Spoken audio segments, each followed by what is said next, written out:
Good afternoon. Hello and welcome. This is Gary's PC Basic Tips, basically for the beginner, or even some cases we're going to go into intermediate computing tools, but not in this particular lesson.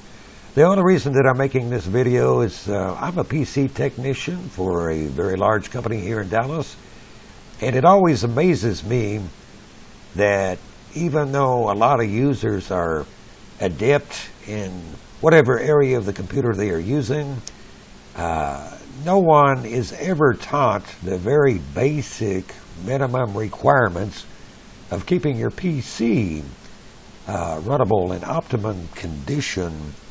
And there's something very easy and something very basic that every user out there can do, that when you turn on your computer or PC each and every day, that you can make the performance optimal, and you can make your computer run a lot better and a lot faster, and things will just go better. And it's very easy, it's very basic. No one teaches this. If I weren't a PC technician, I wouldn't know it myself. But today's lesson is going to be one that's very easy and very simple to do, and one that I do each and every time that I turn on my PC at work or at home, because I want to make sure that my PC is operating at its full capacity, at its full peak performance. You'll have to pardon my laryngitis, but here we go. It's something that can be done in any version of Windows that you may have. Windows XP, Windows 7, Windows 98, even Windows 10. It doesn't matter what version of Windows that you have. We're using Windows 8 here in this version. First of all, we're going to take our mouse, and depending on what version of Windows you have, you're going to click on, in Windows 8, it is this PC. If you're running Windows XP or Windows Vista, it's going to be my computer. So we're going to double-click Windows and this PC, and here you're going to notice all of your available hard drives and your DVD recorders. And in this case, your PC is not going to look like mine. I'm running a multiple boot Windows operating system, where I can boot into Windows 7, Windows 8, Windows 10.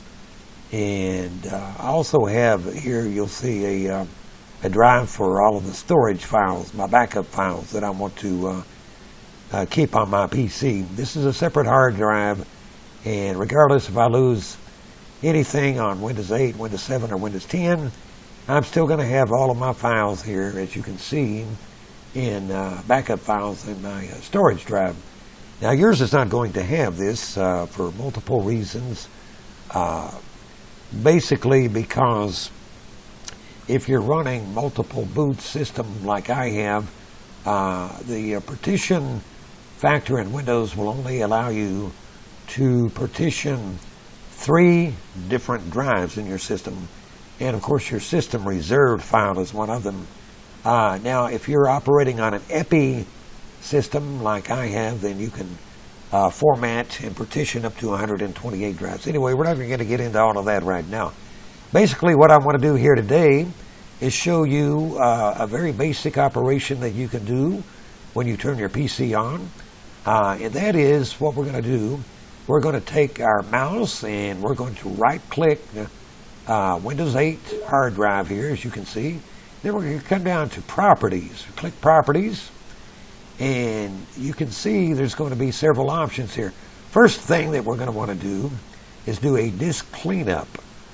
This cleans up a variety of different trash files or junk files on your system that accrue each time that you either install a piece of software or deinstall a piece of software. And as you can see, it brings you up a list of all the trash files. Now, you're not going to see a lot on mine because I try to keep mine cleaned up every single day. But all of these files in through here are just taking up space on your hard drive. In this case, 22.3 megabyte. And what this does is the more trash files, junk files you have on your PC, the slower your hard drive is going to perform, as the read-write head has to search your hard drive in looking for whatever you're wanting to do. It has to sort through all these junk trash files as well. So what we're going to do in this case is we're going to hit OK, and it's going to ask us, are you sure you want to permanently delete these files? Well, yes, you do, because they in no way enhance your PC or affect the operating status of your operating system. All they are is junk and trash files. So while we're waiting on to do that, it'll take a little bit of time on your system, depending on how much trash and garbage you have on your system. And you can do this on any operating system. Like I say, Windows XP, Windows Vista, Windows 7, Windows 8.1, or Windows 10. It doesn't matter. And they don't tell you this, and this is very helpful and very useful. Now, as you can see, it's completed, so I'm going to hit OK. And I'm going to come back in here, and I'm going to right-click this again and go down to Properties and do Disk Cleanup. And we're going to see what percentage of the files that are cleaned up. As you can see in my case, since I have a clean hard drive, all of mine have been cleaned up. You have total amount of disk space that you gain is 0. In other words, it's as clean as you can get it. So now, in some cases, some instances, you're going to want to do cleanup system files.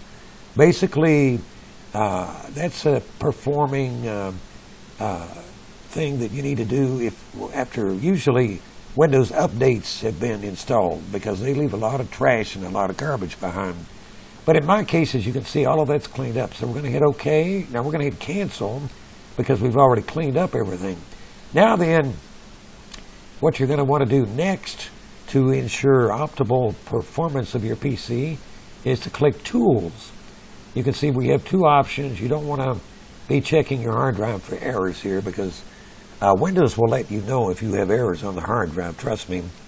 We're going to want to optimize and defragment our hard drive. Some of you may be familiar with that, but a lot of people are not.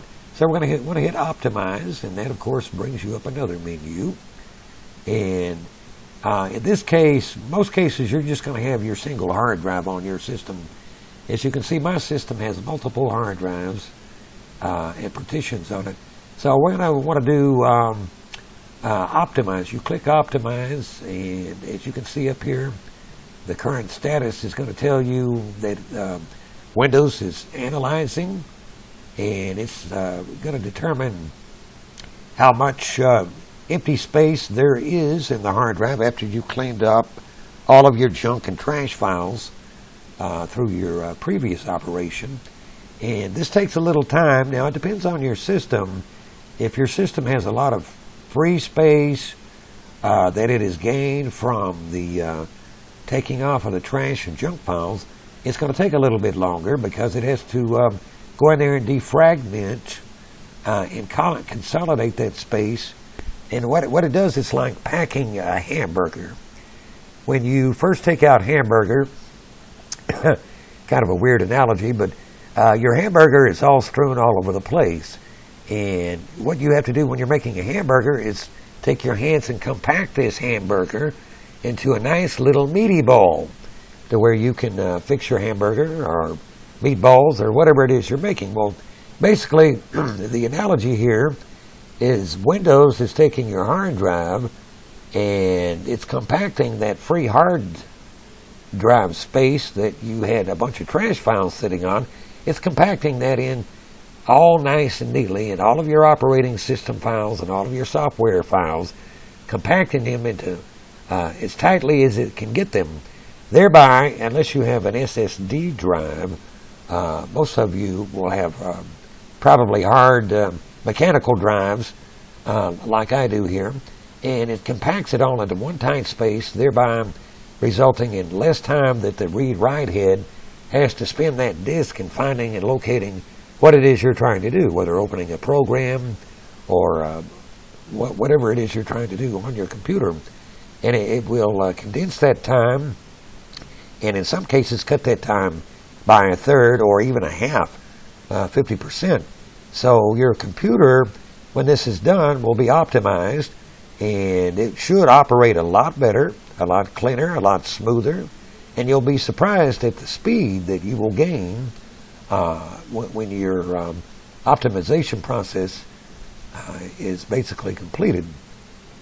And this one here, this is the first time since I've turned my PC on this morning that we have basically initialized this process. So mine is going to take a little time.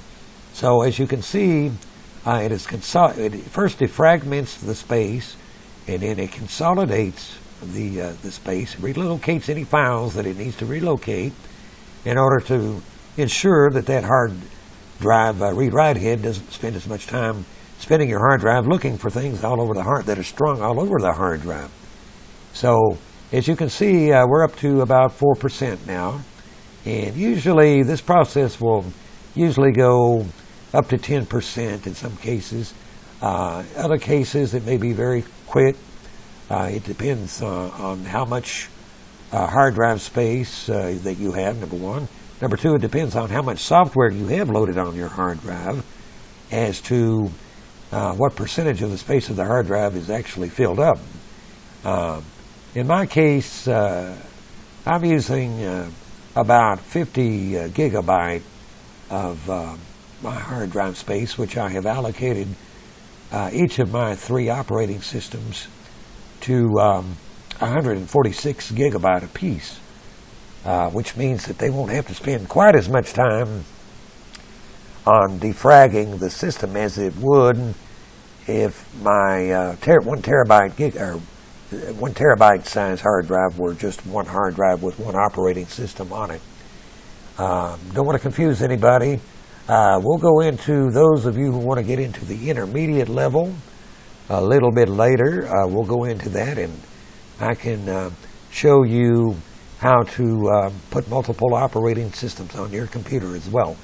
Right now, we're just going to cover this very basic, simple hard drive optimization. And as you can see, it's not that hard. Windows is doing all of the work. The only steps that you need are right-clicking on the hard drive. You want to defragment, and you want to optimize, and Windows takes care of the rest. And it's a very simple procedure. And if you'll do this each day after you turn your PC on, and after all of the startup processes have completed, then you'll find that your PC will be running optimally, and you'll be a lot happier with your PC and its performance. And not only that, you'll get your work done a lot quicker if you don't have to sit and wait on your PC to do things. And a lot of you will notice that as time goes by, those who do not do this procedure will find that your PC is running slower and slower and slower. And this is one of the main reasons why. Now, providing all of your files are corrupt and in good shape, this will fix you right up and will take care of a lot of your problems. There are times, however, that some of the Windows files over time do become corrupt and don't operate quite as well. And this will help a little bit, but it won't cure all of your problems. And our next lessons, I'm going to be getting into what you can do to restore your Windows operating files. And it's a very easy procedure, and it won't entail any hard drive manipulation outside of letting Windows check your hard drive and reinstall any corruptible files that it finds. And we'll get into that in a later lesson. As you can see here, we're up to almost 8% of our hard drive that's been defragmented and consolidated and optimized. And I think you'll see throughout this process that it is a little time consuming at first, but if you'll do this every day when you turn your PC on, you'll find that you'll be a lot happier, your PC will be a lot happier, your programs will operate a lot better, and you'll get your work done a lot quicker. And that's our basic goal, to show you something very simple here that could be done very easily and at startup, and it won't take that much time. As you can see, We're nearing the end of this optimization process here. There it's finished, as you can see. And you just want to close that out. And then you can see by clicking on anything, you can see how quickly things do open up for you, no matter what the program might be. And things will run a lot smoother for you. And that concludes your first PC very basic tip in your PC maintenance. And I hope to talk to you again real soon. Thank you very much, and have a very nice day.